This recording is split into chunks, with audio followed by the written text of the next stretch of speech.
Welcome to Weird in the Wade, a podcast about all that's weird, wonderful and a little off-kilter in the town of Biggleswade in Bedfordshire and its surrounding area.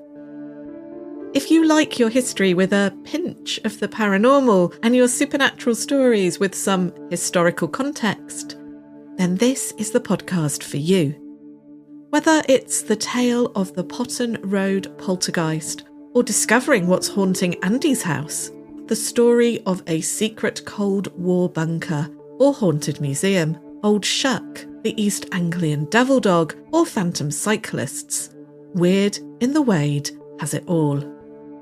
On this series of Weird in the Wade running from Halloween to midsummer, we'll also explore one of Bedford's most shocking Victorian murders and uncover Biggleswade's Elizabethan past. There'll be a trip to the seaside to meet a devilish spook, and yes, I promise I will at last tell you Biggleswade's great swan mystery of 1935, along with some other watery tales. Grab a cuppa, sit back, and let me take you on a journey into the weird.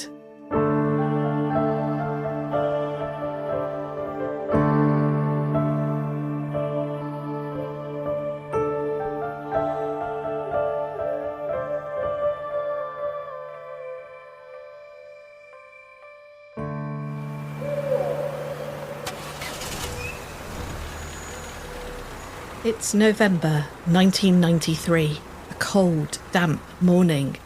A thin grey mist is creeping between the houses and seeping into your bones. A removal van has pulled up outside a house on the Potton Road in Biggleswade, a rather unremarkable street, long and to the north of the town. A woman, still wrapped in her fluffy dressing gown, fetches the milk in from her doorstep and raises an eyebrow at the arrival of her new neighbours. I hope they're quiet, she thinks. A man in his 40s is carrying a box into the house, stepping over the threshold of his new home. He is eager for a fresh start and to settle his family into life in Biggleswade. There'll be new schools to join, new routines and new friends to make. But this neat house could just be the perfect home for them all. His wife and kids are going to arrive later, but for now he has the house to himself. He sent the removal men off to get bacon butties and cups of tea.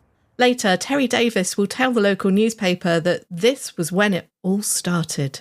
I was on my own, bringing in the boxes, and it was as though I could sense somebody watching me. Maybe it was the nosy neighbour he'd spotted collecting her milk, or the old couple over the road who'd waved at him when he'd caught them curtain twitching. But he only senses that he's being watched when he is inside the house, not outside it. When he and his wife Trudy had viewed the house, they'd both commented on how still and light the place was. It was as neat as a pin. Perfect. But Terry is a sensible man, so he carries on bringing in the boxes, filling that strange, empty, echoing atmosphere of a new home with something solid. Later, when the removal men return with the bacon butties, he sits on one of the sturdier boxes in the living room to eat his breakfast. The removal men choose to eat theirs in the van, where they can smoke. Terry is wondering where to put the TV when he hears footsteps coming from the kitchen. He hasn't heard any of the men come back in through the front door, which he thinks is still closed. He gets up, bacon butty in hand, to see who's wandered in. But there's no one in the kitchen, and no one anywhere else in the house. It's just him. Terry is puzzled, but he sits back down on the box in the living room and he takes a sip of his sweet tea, and then he hears it again. This time, he listens intently. It's definitely the sound of someone walking in the kitchen across the tiles, but certainly not one of the removal men, as he will later tell the Biggleswade Chronicle. Then I could hear what sounded like someone walking across the kitchen with a walking stick. At the time, I didn't take much notice of it. And that's because there is a loud rat-a-tat-tat on the door, and the removal men are back, filling the house with their chatter and the smell of bacon grease and cigarettes. Terry doesn't tell his wife about his strange feelings nor the sounds that he heard on that first morning at the house, and instead his family settles into their life in Biggleswade peacefully. Their new home's central heating is a blessing, with it being such a cold November. Yet there's one spot, a corner in the living room, that will never get warm. In the end, Trudy moves the chair that they had placed there away and instead puts a small table in the corner. "It's where we'll put the Christmas tree," she declares, thinking that the coolness will perhaps prevent the needles from dropping. By the time the Christmas tree arrives, the family are feeling more settled, though Terry continues to hear that pacing, those halting steps with a walking stick click across the kitchen floor. Trudy comments on how noisy the house is with creaks and bumps and knocking sounds. "It's not that old," she laments. Terry inspects the pipes and the gas boiler, but all is in order. Neither Trudy nor Terry admit to one another that the noises they hear do not sound like pipes. Maybe Mr. Pipes? Terry chuckles to himself, remembering the Ghost Watch show from a year back that caused so much fuss, convincing so many kids and adults even that they were watching a live poltergeist haunting playing out on TV. The poltergeist was nicknamed Mr. Pipes, but the chuckle at his own joke is a bitter one, because Terry hears footsteps now, not just in the kitchen, but coming from his bedroom, when he is quietly reading the newspaper in the living room on a Sunday morning, when Trudy and the kids are out visiting relatives. Frequently, when he is in the hallway or near to the back door, he'll feel as if someone has brushed past him. Just a draft? It doesn't feel like that. It feels like a person, like when someone brushes past you in a crowded space, like a tube train or in a station. In fact, sometimes his house feels like it is full of people when it is only him there. And at other times, it feels incredibly empty, cavernous, gaping and aching with space, like there's a void in his own home. But it's a modest house, no mansion. It's a typical home filled with family clutter, stuffed with furniture, ornaments, fishing trophies, toys, knickknacks, and now Christmas decorations, paper chains, tinsel, and of course, the tree. It's a December evening when the children are in bed and Terry and Trudy are settled on the settee to watch a film, one they've rented from the video shop as a treat. As the trailers and adverts warning against piracy trundle past on the screen, Trudy suddenly gasps. "Look!" she whispers to Terry and points at the Christmas tree. What Terry sees, he cannot explain. Every colourful, sparkling bauble on the tree is spinning. The branches are still. The fairy lights don't stir. The tree itself is not moving a millimetre, but every one of the baubles is spinning like a spinning top, light splintering from them, creating bright shards like a demonic disco ball. He turns to his wife, and the light from the spinning decorations is skittering across her face. He recoils. "Make it stop," Trudy demands. "How? I don't know what's causing it." Neither wishes to approach the tree and its uncanny decorations. Trudy sinks deeper back into the settee, as if the upholstery can protect her. Terry leans forward, squinting at the splinters of light. He is holding his breath without even realising. He can hear his own heartbeat thumping through his skull. Then the baubles stop. No slowing of the spinning, no natural halt like the laws of physics dictate. Just suddenly they're still again. The splinters of light dimmed. Terry puts his head in his hands and decides that he needs to come clean and tell his wife about all he has been experiencing. Welcome to Weird in the Wade. I'm Nat Doig, and on today's show, we are going to investigate a haunting phenomena happening right now in a house in Biggleswade. Not the house that Terry and Trudy lived in during the 90s. I'll come back to that later, don't worry. But one just a stone's throw away from where they lived on the Potton Road. In fact, to investigate this haunting phenomena, I've had to investigate the history of this part of Biggleswade, from Potton Road northwards and to the land between the Great North Road and the railway line, stretching across to the Common in the east towards Sutton, then northwards to the Greensand Ridge at Sandy. Yes, it's that piece of land where the Phantom Army may have been seen in medieval times, in the shadow of the hill, possibly known as Woden's Hill in Anglo-Saxon times. It's a flat swathe of land, part of the Ivor Valley, and rich in history, from the Bronze Age structures to Roman roads and temples to vanishing villages. More recently, it's been a space associated with farming, market gardening, the railway and house building. For over 100 years, this part of Biggleswade was known as Newtown. In fact, in 2010, it was still marked on maps as Newtown, a good 150 years at least after that name was given to the area. How long does a place remain new in Biggleswade? But I jump ahead of myself. First, we need to know what exactly is going on at Andy's house. Who is Andy, and what is haunting his house? Andy is one of Biggleswade's local independent councillors, and as such, I was pleasantly surprised when he was not only happy to share this story with me, but also happy for me to use his name. I've known Andy for a year or so, and he is a whirlwind of a man, always involved in some new community activity in the town, whether it's gardening, encouraging walking and cycling, or organising Biggleswade's first Pride events this summer. He's always on the go. He has a passion for fishing and boats. He is usually seen wearing a hat and always seems to have a smile on his face and a pint in his hand. That last bit is because I usually meet him at the Golden Pheasant, yes, Biggleswade's most haunted pub, our local. It was there that he first told me about his house and the strange goings on. Now, as you'll hear, Andy does not believe in ghosts.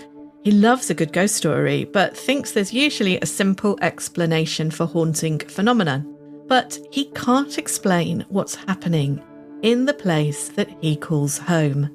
So I went over to Andy's cottage on the north end of Biggleswade to find out more. His house is in a short terrace of brick-built, slate-roofed cottages, which were most likely built or converted into cottages that we see today in 1848 or thereabouts. Their once long front gardens and backyards used for market gardening have been curtailed by more recent house building.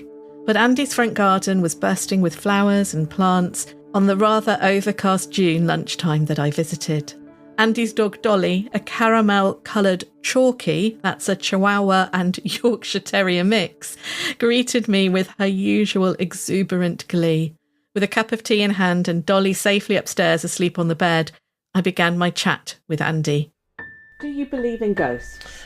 No, I would say I don't believe in ghosts. Maybe if you'd asked me 3.5 years ago, I would have said I definitely don't believe in ghosts. And now maybe, yeah, there are unexplained things that some people might call ghosts. I'd still say I don't believe in ghosts, but there are certain things that happen that I can't explain. So could you tell us a little bit about what some of those things are?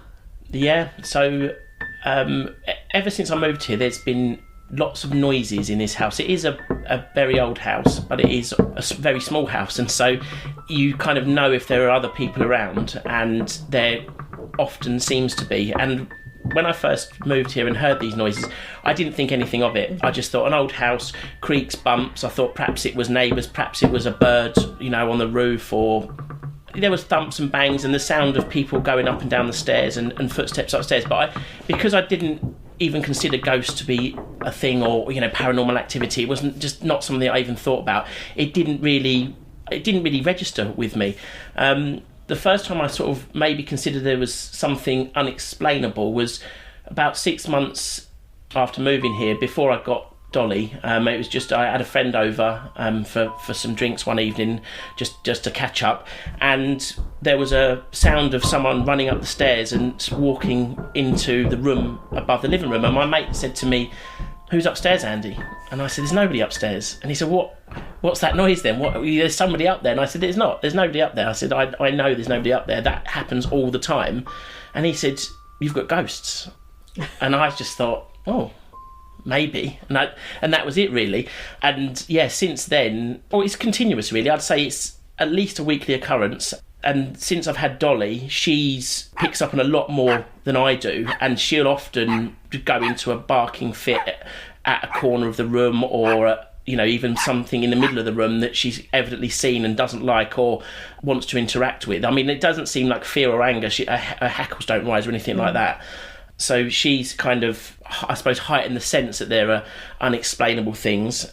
And just, in fact, last night, it's a coincidence really that you were coming over, and I'm sort of wondering if this is a dream I had, but I was convinced. I woke up and there was a figure standing in my bedroom doorway, and I screamed out loud last night, and which upset Dolly, and she ran downstairs. And I wonder if I probably dreamt it, but yeah, it was just a fleeting thing. There was someone there in my doorway, and as I kind of sort of come to my senses, if you like, there was nothing there, but it shocked me enough to shout out loud, which sent Dolly out of the room and flying down the stairs. So yeah. Oh gosh, I hope that wasn't because I was coming round. I know the sceptical explanation for that might be, you knew I was going to come round, we were going to be talking about it.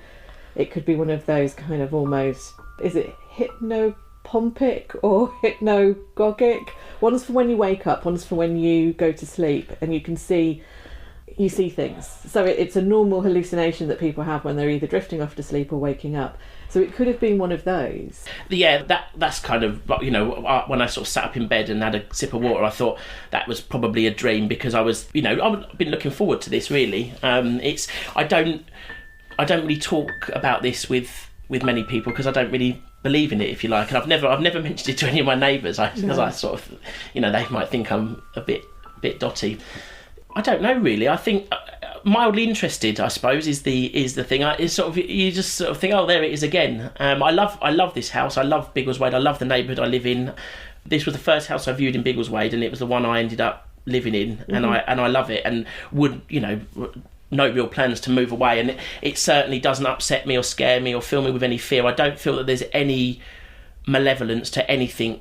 Even if there is an unexplainable phenomenon, I don't think it has any physical presence that could do anything to me, and I don't feel that anything would want to either. So it's just a mild curiosity, I suppose. Yeah, I think that's a great way to look at it. When I've lived in houses where there's been strange things going on, that's kind of how I've felt, is kind of curious about it and wondering why it might be happening. I know we did talk in the past about the fact that you're quite close to the railway line here. Yeah. The classic sort of things with the railway, obviously it can cause noise and vibration, but the other one is infrasound, and that's that very low level sound that makes people feel uncomfortable. But you just said you don't feel uncomfortable here. No, I do know the infrasound sound, and I know when that happens from the train. So there are particular goods trains that go along the East Coast Main Line from time to time, and one of them is at the same frequency as the window in my front bedroom, which is where I work, and nothing else in the house moves, but that train, as the train goes past, which I can see from that room, the window vibrates and sort of almost wobbles, and it must just be the right frequency for this particular train. And it's sometimes at night time when it comes, or sometimes in the day, and I can just hear the window kind of almost sort of wobbling in time to the train. And that's not particularly pleasant. It took me ages to work out what that was when I first moved here. I thought it was lorries going down Potton Road, and it was a few weeks before I realised it was trains that were causing it. But that's completely different to the kind of the sounds of footsteps that I get. I suppose I should have maybe had a bit more of a thought about it, because when I moved in, there were crystals left all around the house by the previous owner, and I've got them somewhere. I sort of gathered them up and thought, that's a strange thing to leave around the place. They were kind of in obvious places, and also in hidden little nooks and crannies behind shelves and in corners of rooms and things like that. And so I've subsequently found out that they may be something to do with paranormal activity. We'll come back to the crystals, I promise you. I'm not going to let that piece of information lie. I heard no bumps, bangs or footsteps in Andy's neat and pretty cottage for the short time that I was there. The cottage was described in a 1941 auction pamphlet as being a brick-built and slated cottage containing 2 bedrooms, a parlour, a kitchen, and a copper. That's a large wash tub for laundry. One of the houses, possibly Andy's, had access to their copper in a nearby barn, rather than in their kitchen. There were 2 shared outside toilets between the row of 4 cottages, also brick and slate-built buildings, but tiled within. I'm old enough to remember visiting an elderly relative who still had an outside toilet in the 1970s. Walking down the long garden to visit it was a bit of an adventure for a child who took indoor plumbing for granted. But sharing one with another house is something I think we can all be glad is a thing of the past in Britain today, especially as, looking at the census records, these 2-bedroom cottages often had 2 adults and up to half a dozen children living in them in the 19th and early 20th centuries. The cottages are also described as having capital garden at the front and rear. We believe that the cottages were originally built or converted into the dwellings that they are today in 1848. That's when they first appear in the records, but they may have been built earlier. I can track landowners, landlords, and, for some years, tenants who lived there from 1848. Incidentally, this formal recognition of the cottages in 1848 coincides with the building of the railway, the East Coast Main Line, linking London, Biggleswade, Peterborough, Doncaster, York, Newcastle and Edinburgh, basically following alongside the Great North Road and stopping at the old coaching towns. Andy's cottage is a stone's throw from the railway line. He can watch the trains pass from his bedroom. We know from records that the railway companies were buying up land all along the line, and surveys were being carried out showing who owned what and where. In fact, I saw in the archives in Bedford a letter dated 1850 from a lawyer on behalf of the railway company explaining that one of the landowners was a Mrs. Northfield of Potton, a straw plat dealer. The lawyer describes her as a closed-fisted one who is holding out for a better offer for her land. Good for her. Her shrewd business skills are not appreciated by the railway company. One of the new areas of the estate Andy's cottage is found within now is called Northfields. Is it named after the fields north of Biggleswade, or Mrs. Northfield, the canny straw plat dealer who once owned land there? In fact, I was surprised to discover how pivotal women landowners were in the story of this area north of Biggleswade in the 19th century, but more on that later. And speaking of the railway, I think we can rule out the trains as causing the noise that Andy hears in his house, to a certain extent anyway, because he recognises that the goods and passenger trains make different sounds and vibrations. As you heard in the interview, he even recognises the effects of infrasound causing his windows to vibrate without making any sound. And he doesn't say that he feels uncomfortable in his house, which of course infrasound can make you feel uncomfortable. Far from it, and he loves living there. Dolly, however, might be more sensitive to this infrasound coming from the railway, as dogs have different hearing to ours, and it could account for some of her barking or alertness when it appears as if nothing is there.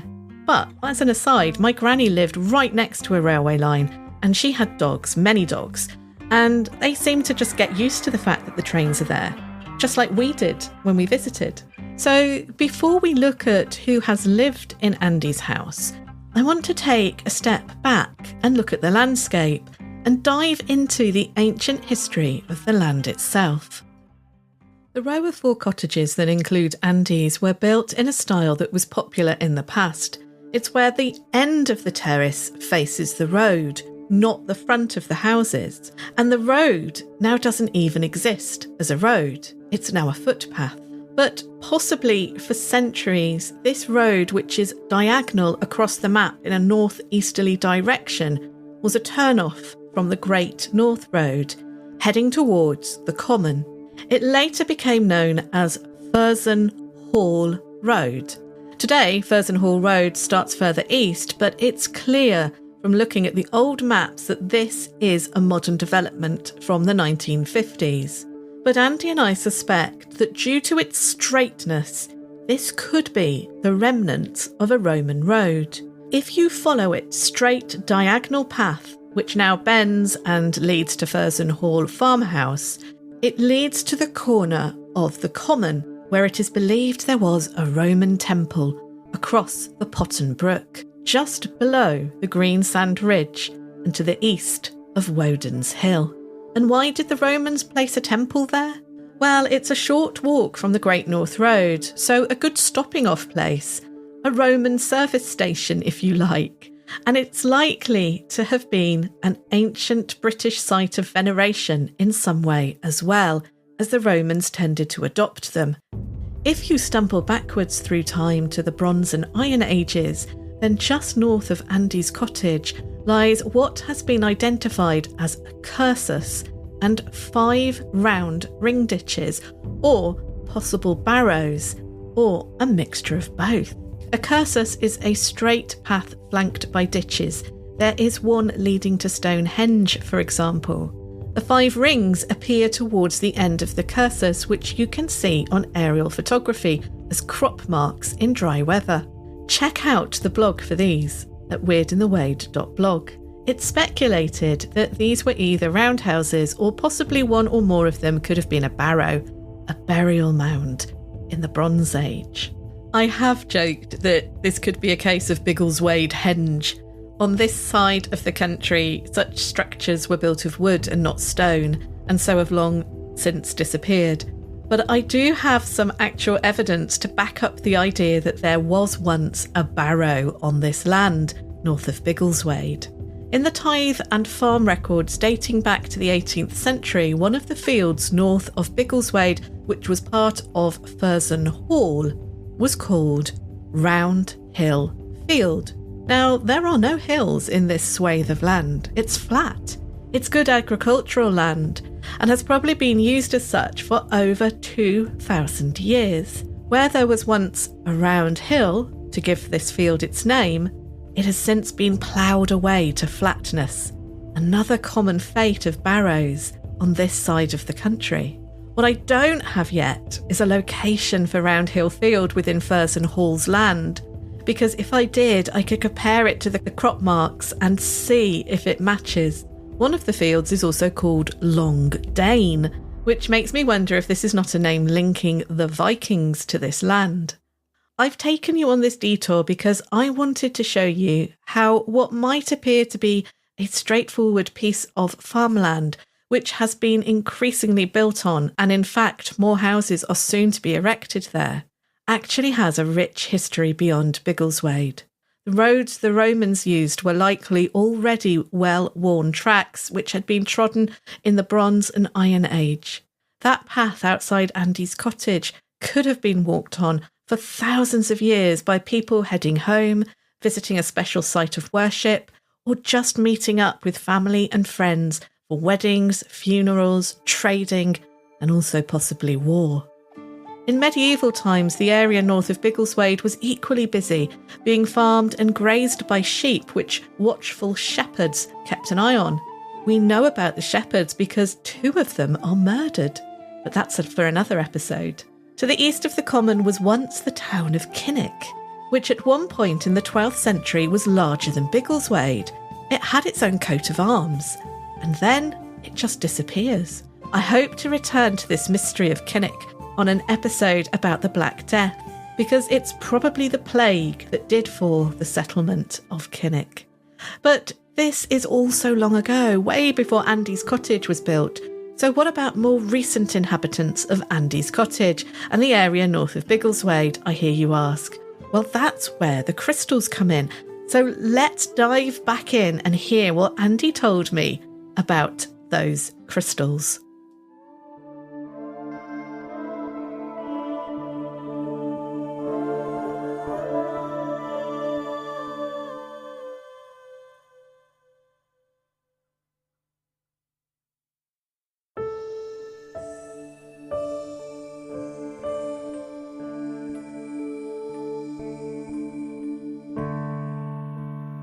I suppose I should have maybe had a bit more thought about it, because when I moved in, there were crystals left all around the house by the previous owner, and I've got them somewhere. I sort of gathered them up and thought, that's a strange thing to leave around the place. Mate, you know, they were kind of in obvious places and also in hidden little nooks and crannies behind shelves and in corners of rooms and things like that. And so I've subsequently found out that they may be something to do with paranormal activity. So the former occupant, are they still around in Biggleswade, or have they moved away completely? They haven't moved away completely, no.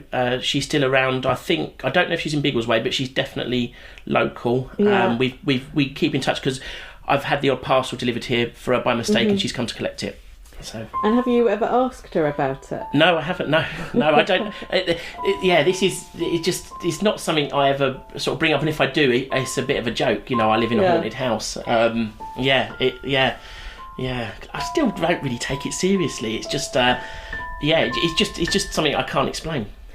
Do you know what type of crystals it was that were left behind?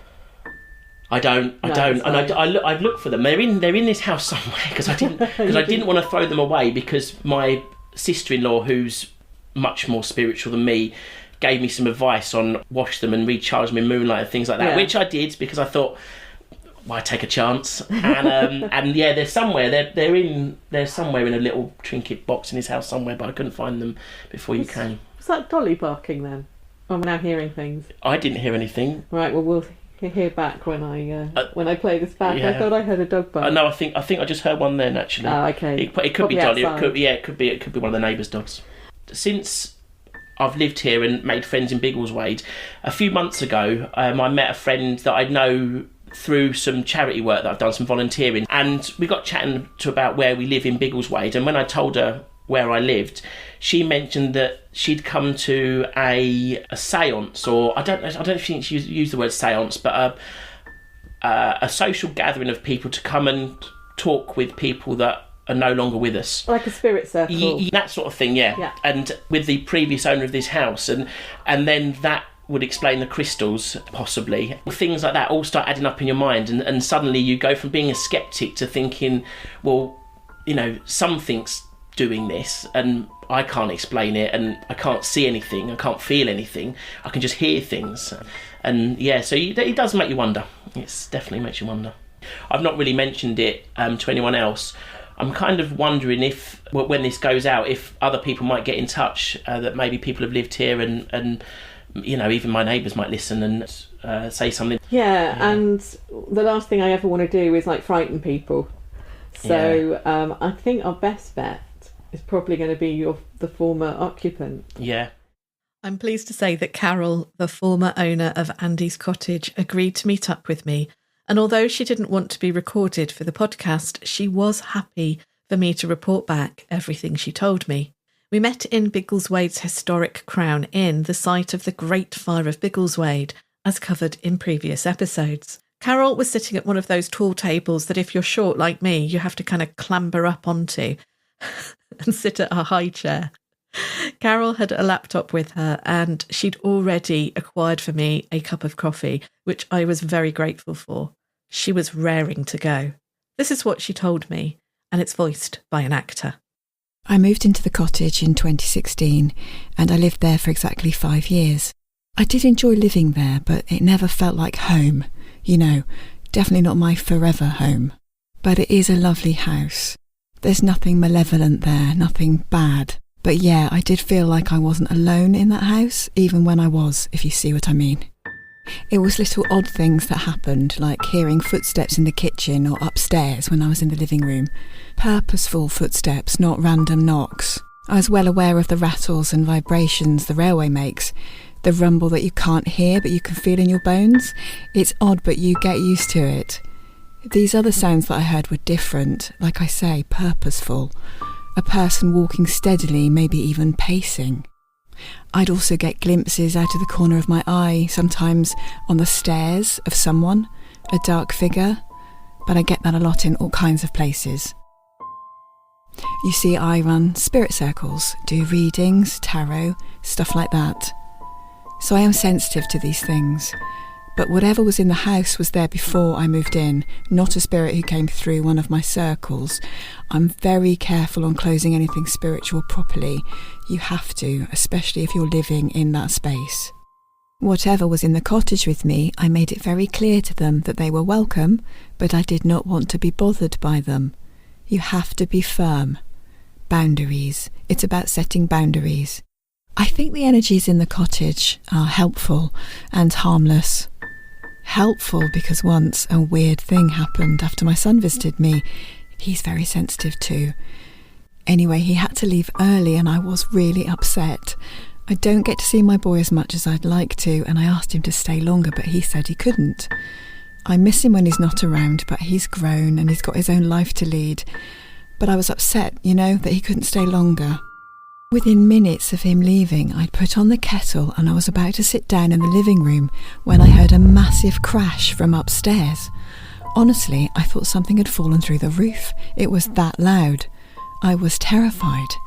I rushed up the stairs and a wardrobe laden with clothes had toppled over in my bedroom. It was so heavy I couldn't work out how it had fallen. I certainly couldn't pick it back up again and set it upright, so I had to call my son and get him to come back and help me. I thought then, when he walked through the door, it was Spirit making the wardrobe fall so he'd have to come back to his old mum for a bit. I asked Carol if she'd used crystals in her spiritual work. Yeah, I do. I've got a good collection of them. I asked if she'd left any behind in the house when she had moved out. No. Why would I do that? I mean, they're my crystals. They're not cheap. I'm not missing any. Where were they left? I explained they'd been scattered about all over the place, including in cupboards. Carol looked baffled. Why would you put crystals in a cupboard? Why would you want to cleanse a cupboard? You tend to put them on windowsills or shelves, to bring energy to a room. You don't hide them away. Carol was genuinely perplexed by the thought of anyone leaving crystals behind in an empty house. It's not like I thought the cottage needed it either, to have crystals left in it.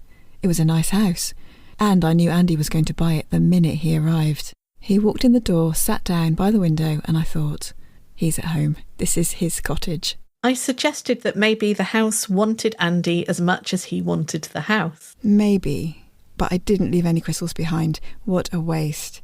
Do you think they were apports? Where spirits make stuff appear out of nowhere. They love doing that with stones and crystals. I bet they were apports. There wasn't much more that Carol could tell me about the house nor the crystals.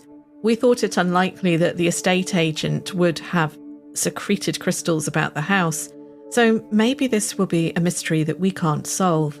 Carol also admitted that she had never tried to make contact with any of the energies or spirits that she sensed in the house, other than to address them generally and to ask them to respectfully leave her alone. She couldn't tell us who or what they were. She did say she'd had some of Biggleswade's historic forefathers come through in spirit circles that she held in the cottage. One, she said, was connected to the Crown Inn and maybe had a picture displayed in there or used to, but she couldn't remember his name. It could be Dan Elbone, the bicycle and tractor inventor. There's a big picture of him in the Crown. Or possibly Sam Wells, the brewer, or one of his business partners, one of the popes, maybe. And hold that thought.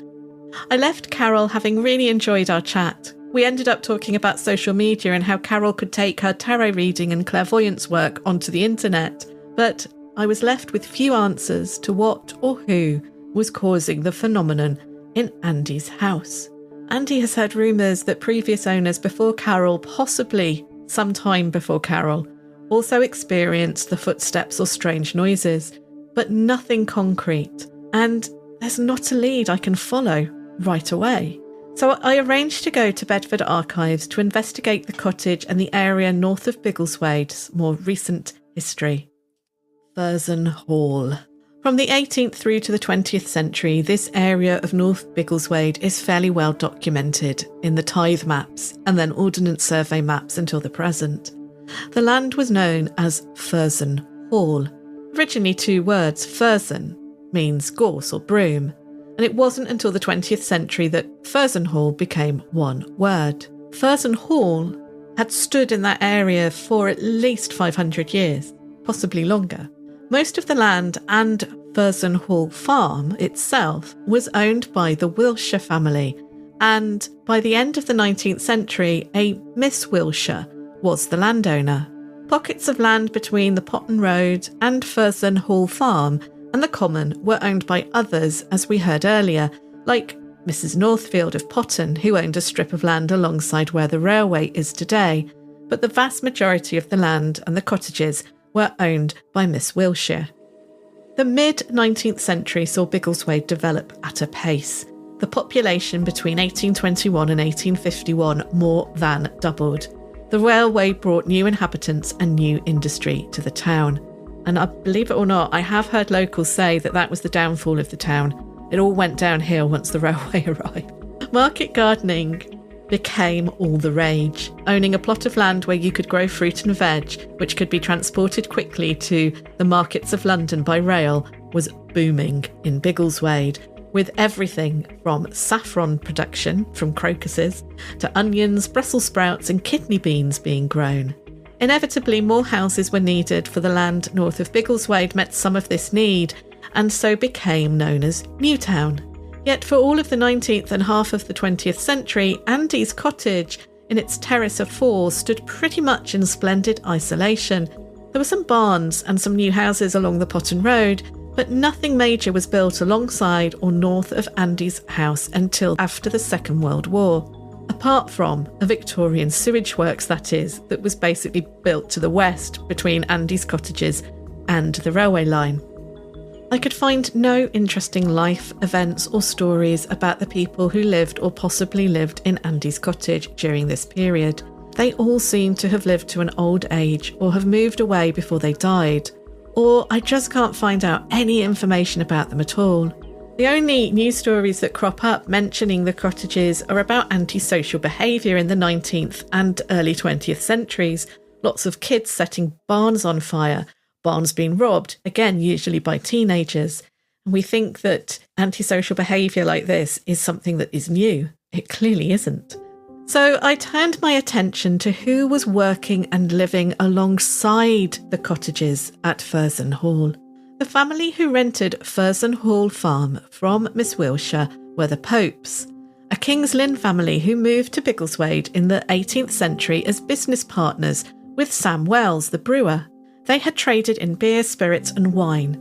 The patriarch of the Popes still lived in Worth House beside the River Ivel in Biggleswade, although by the end of the 19th century it was almost 50 years since the wharves had operated. The Popes at Furzon Hall were the great-grandchildren and beyond of that original William and George Popes. What caught my eye about them was that in 1906, Mrs. Pope, Maud, was in frequent communication with the landowner, Miss Wilshire. The correspondence is held in the archives, and I wondered if it could shed any light on the happenings in the Furzon Hall area of Biggleswade. It intrigued me that these two women were in such frequent correspondence. It turned out to be a sad tale. Mrs. Pope had fallen behind on the rent and on the upkeep of the farm, leading to Miss Wilshire requesting politely but firmly that the family vacate their tenancy. Now, I assumed this was because Mr. Pope, a George Kershaw Pope, had died, leaving his widow to manage his affairs. Just a few years earlier, at the turn of the century, the husband and wife appear in frequent newspaper articles where their status as town grandees is evident. Maud Pope wins a golfing trophy. George Pope plays an active part in the cricket club and the hunting and shooting set. They donate produce to the poor and give awards to school children. Both of their sons head off to South Africa, part of that colonial class of the time, keen to make their fortune farming land which has been brutally snatched from the native population and or other colonial powers. A letter sent home by Bobby Pope in 1905 is strangely modern and chatty in tone. He clearly misses Furzon Hall, referring to it like a long-lost ideal of bucolic perfection, lamenting at the end of his letter, I wonder when I will see you all, and Furzon Hall. I often miss you all. I'm guessing he never saw Furzon Hall again as his family home, because the very year his letter arrived in 1906 was the year Miss Wilshire evicted the Popes. I then discovered to my shock that George Kershaw Pope was very much still alive and part of the sporting year in Biggleswade in 1906. In fact, He's very much the gent about town, right up until his death in the 1920s. His obituary comments on how he was never seen without his 2 gun dogs, 2 big black Labradors, at his side. How could this be? Why was George Pope's wife having to deal with all of the correspondence between the landowner, Miss Wilshire, the solicitors, tractor and plough manufacturers, the miller, and the tax department? If her husband was still alive in 1906 and living with her at the farm, which he was, why did he not manage these affairs? For the Edwardian era, this was quite unusual. A search of the newspapers uncovered a number of articles about a court case where George Kershaw Pope had been declared bankrupt and insolvent. Now it made sense. The reason the farm was in such a bad way, why Kitcheners in Potton, who had provided the farm with a motorised plough, were chasing for payment, why Franklin's Mill was doing the same, why Miss Wilshire so politely but firmly insisted that the family must leave. She had given them leeway over the years with their payments, but now the farm was being affected by the family's money troubles. It was less profitable than it should be. In some of the letters I read, Maud Pope implores Miss Wilshire to give them more time. The weather has been so bad, the crops so affected, the cows cannot produce milk. By 1907, the Popes have left Furzon Hall Farm. Mrs. Pope continues to buy and sell milk from their new home on Shortmead Street to make a living. And a new family, the G's, move into Furzon Hall Farm and seem to be doing a roaring trade, advertising their produce every week in the local newspaper. Miss Wilshire eventually sells the cottages, including Andy's, with the tenants in situ. One thing that is very clear from looking at these records is that tenants, if they were reliable, could stay in a single property for generations, very different to today. But none of this, as interesting as it is from a social history point of view, explains why Andy's house is experiencing haunting phenomena. Unless we think that Bobby Pope's spirit has returned to Furzon Hall and is pacing the houses in a quandary of why everything has changed so much. The last century. The fortunes of the land north of Biggleswade takes a turn after the Second World War. Those bombed out of their homes in London need places to live, places not far from the capital, where it's still possible at least to commute for work or to find other employment nearby. Many arrive in Biggleswade looking for such a place to live. Prefabs are thrown up quickly to the north, south and east of the town. The newspapers reflect a local distrust for this growth, these incomers from London and other bombed cities. Terms that we would consider quite racist today are applied to these areas of Biggleswade. They're branded as shanty towns and even called Chinatown because of their makeshift nature. One section of town is still being referred to as Chinatown in the Chronicle newspaper in the 1980s. I naively thought I'd stumbled across some piece of hidden Biggleswade history until I traced this term back to its roots. But temporary housing is temporary, and the council starts in earnest to build new estates around Biggleswade from the 1950s, and so the Furzon Hall estate is conceived and then built. By the end of the 1960s, Andy's cottages have been surrounded, hemmed in by flats and neat rows of housing. Furzon Hall Road itself is moved eastwards to its current position, and the new streets of the estate are given the kind of names which reflect on their times: Urban Way, Mountbatten, Winston Crescent and Churchill Court. But some of the local residents don't seem to be any happier with the permanent housing replacing the prefabs. There are complaints of untidiness of the gardens, the upkeep of the roads, the ugliness of the estate's design. Some of this unhappiness is down to flooding caused by poor drainage and the old sewage works overflowing. The sewage works are moved. They're not the only thing that gets moved either. From 1881 until 1970, just along Furzon Hall Road, where the old route joins the new, a stone is marked on the map. It's not a milestone, nor a boundary or Ordnance Survey marker stone, but it is significant enough to be included on every single map until it's not. Its disappearance coincides with the new Furzon Hall housing estate being completed. I asked the Ordnance Survey if they knew what this stone could possibly have been. They said it is most likely that it was some kind of commemorative stone, but could tell me no more. A former resident of Potton Road who had lived there long enough ago to remember the old sewage works before they were moved suggested that it could have been a hitching stone used for mounting a horse. Though there are no houses immediately next to where the stone appears on the map back in the 1880s, there were barns in that area and possibly a stable in the 19th century and before. Maybe it was a hitching stone. There is still one between Biggleswade and Sandy, I hear. It's a mystery that I may never solve. I asked on a local Facebook group if anybody remembered this stone, and nobody did. The stone was close enough to Andy's cottage to be of interest, especially if it had been a gravestone or a stone commemorating a death there, which some of these old stones are. So I'd be really intrigued to find out if it was one of these old commemorative stones. Maybe it was commemorating the murder of one of those shepherds I mentioned, but it's highly unlikely. But back to the housing estate. Although some in the town moaned about more housing, and they still do, when the estate was officially opened and new residents moved in, photographs were taken showing families dressed in their best clothes. This was 1968, so think women still wearing gloves and hats and clutching bulky handbags, whilst little children were dressed in their Sunday best. Could all of this new housing being erected have led to any of the sounds Andy has heard? I mean, obviously, he wasn't there when the houses were being built, but I mean as a consequence of them being built. We know the land there has a history of flooding, the old sewage works for spilling, and there's the railway line. The A1 is also to the west, not too far away. Could the ground beneath the estate be somehow making the noises?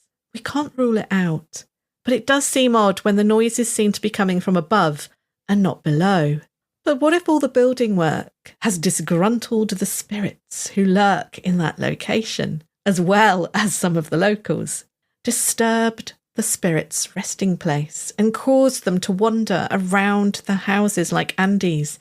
I hear it is not just Andy who reports strange sounds in houses north of the Potton Road. This leads me to the story I opened today's show with. I may not be able to solve the mystery of whether Andy's house is haunted or what is haunting it, but in the 1990s, a house not too far away along the Potton Road was infamous in Biggleswade for poltergeist activity. In the spring and summer of 1994, the Potton Road poltergeist was a sensation, featured in the local newspaper and even in local advertising. The haunting was not only reported widely, but was investigated, and the house was cleansed. Can this story of the Potton Road poltergeist shed any light on Andy's experiences? Does it answer or just pose more questions on what hauntings are?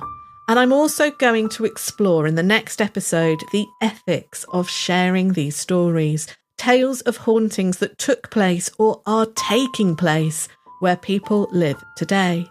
I speak with a local paranormal investigation group about their work and their experiences of investigating hauntings for families in their homes. If you have any information about the history or hauntings of the land north of Potton Road in Biggleswade, please do get in touch. I hope to bring you an update on Andy's house at the end of the next episode. Thank you so much for listening to this episode of Weird in the Wade, What's Haunting Andy's House. If you have any theories or questions or just want to get in touch with the show, please email me at weirdinthewade@gmail.com or contact me on social media. Remember, if you'd like ad-free episodes of Weird in the Wade, just join the Weird in the Wade Patreon.